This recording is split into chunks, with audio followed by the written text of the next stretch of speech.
क्या जेल से बाहर आ पाएंगे अरविंद केजरीवाल, ये बात आज साफ हो सकती है। शराब नीति मामले में सीबीआई के केस में दिल्ली के मुख्यमंत्री केजरीवाल की याचिका पर सुनवाई चल रही है। केजरीवाल के वकील अभिषेक मनु सिंघवी ने कहा है कि अरविंद केजरीवाल एक मुख्यमंत्री हैं, कोई आतंकवादी नहीं कि उनको जमानत ना मिले।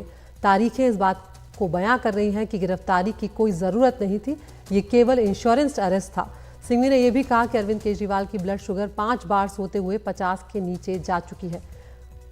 और यहाँ पर जो सीबीआई है उसकी तरफ से special public prosecutor DP Singh ने अपनी दलील रखते हुए कहा कि जांच एजेंसी होने के नाते हमारे पास अपने अधिकार हैं और हमारे पास अधिकार है कि किस आरोपी के खिलाफ कब चार्जशीट करनी है। तो सुनवाई चल रही है। हमारे सहयोगी शरद शर्मा लगातार कोर्ट में मौजूद हैं। शरद, यहाँ पर अरविंद केजरीवाल की तरफ से अभिषेक मनु सिंघवी ने कई बड़ी बातें रखी हैं और एक तरह से उन्होंने साफ तौर पर कहा है कि ये इंश्योरेंस अरेस्ट था, इसकी गिरफ्तारी का कोई आधार नहीं था।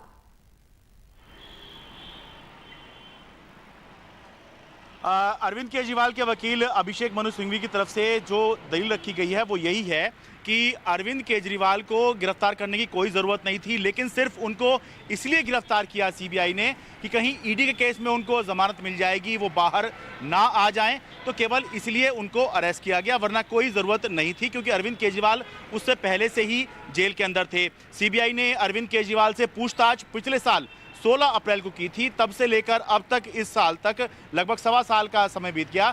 सीबीआई ने इस मामले में कोई कार्रवाई नहीं की थी, लेकिन जिस समय पर निचली अदालत ने, दिल्ली की राउज एवेन्यू कोर्ट ने अरविंद केजरीवाल को जमानत दी और मामला हाई कोर्ट में चला गया था, तो उस समय पर जो सीबीआई है उसने आके गिरफ्तारी की। तो अरविंद केजरीवाल का, अभिषेक मनु सिंघवी का जो पॉइंट है वो इसके इर्द गिर्द घूमता रहा। यही इनकी दलील है कि गलत अरेस्ट किया गया है, ज़रूरत नहीं थी, केवल बाहर ना निकल आए अरविंद केजरीवाल, इसलिए सीबीआई ने इस मामले के अंदर अरेस्ट किया। जो सीबीआई है वो ये कह रही है कि उनको 23 अप्रैल को ही इस मामले में सैंक्शन मिली है। उनका ये कहना है कि जो जांच अधिकारी है वो अपने हिसाब से कोई फैसला नहीं करता है, जो सबूत मिलते हैं, जो साक्ष्य मिलते हैं, जो परिस्थितियां बनती हैं, उसके आधार पर जो है सैंक्शन लेनी होती है। जब 23 अप्रैल को ही सैंक्शन मिली है और जब 10 मई को सुप्रीम कोर्ट ने अरविंद केजरीवाल को अंतरिम जमानत दी थी, उस समय भी सीबीआई का ये कहना है कि हमारे ऊपर कोई रोक नहीं थी कि हम अरविंद केजरीवाल को अरेस्ट ना करें, लेकिन हमने फिर भी अरेस्ट नहीं किया। सीबीआई का ये भी कहना है कि जिस समय अरविंद केजरीवाल को लोअर कोर्ट से जमानत मिली थी, हम चाहते तो उस समय भी अरेस्ट कर सकते थे, लेकिन सवाल उठते कि हमने क्यों अरेस्ट किया, लेकिन हमने तब अरेस्ट नहीं किया। हमने तब अरेस्ट किया है जब अरविंद केजरीवाल को दिल्ली हाई कोर्ट ने उनकी रिहाई पर रोक लगा दी। जो नीति अदालत का फैसला था उसके लागू होने पर दिल्ली हाई कोर्ट ने रोक लगा दी। तो ये कहना गलत है कि हमने इसलिए गिरफ्तारी की है ताकि अरविंद केजरीवाल रिहा ना हो पाए। तो दोनों तरफ की दलीलें चल रही हैं। अभी सीबीआई की दलील इस समय पर चल रही है। लंच के लिए कोर्ट उठी थी। अब कुछ ही देर में ये जो सुनवाई है ये फिर से शुरू होगी और जब सीबीआई के वकील अपनी बात रख लेंगे उसके बाद ये स्पष्ट हो पाएगा कि क्या इस मामले में फैसला आज ही आएगा या अदालत फैसला रिजर्व करेगी, और क्या ऐसा हो सकता है कि अरविंद केजरीवाल को आज ही जमानत मिल जाए। अगर ऐसा होता है तो संभव है कि अरविंद केजरीवाल आज के दिन में ही, आज शाम को ही, रात तक जो है बाहर आ जाएं। लेकिन सब कुछ कोर्ट की कार्यवाही पर डिपेंड करता है कि कोर्ट जो है क्या इसमें समय लेगी या फिर ये सुनवाई भी जो है लंबी चल सकती है। लेकिन ये फिर से बताना जरूरी है कि मुहर्रम की छुट्टी है, लेकिन फिर भी अदालत के अंदर केवल एक ही केस सुना जा रहा है, वो है अरविंद केजरीवाल का। बिल्कुल शरद, तो मुहर्रम की छुट्टी वाले दिन स्पेशल सुनवाई इस केस की चल रही है। शरद, अगर हम नियम कानूनों की बात करें तो ईडी के जो नियम होते हैं उसके मुकाबले सीबीआई के नियम जो है वो थोड़े से, आप कहे जा सकते हैं कि थोड़े से कम सख्त होते हैं। तो ऐसे में यहाँ पर गुंजाइश ज़्यादा भी बनती है शायद जमानत की।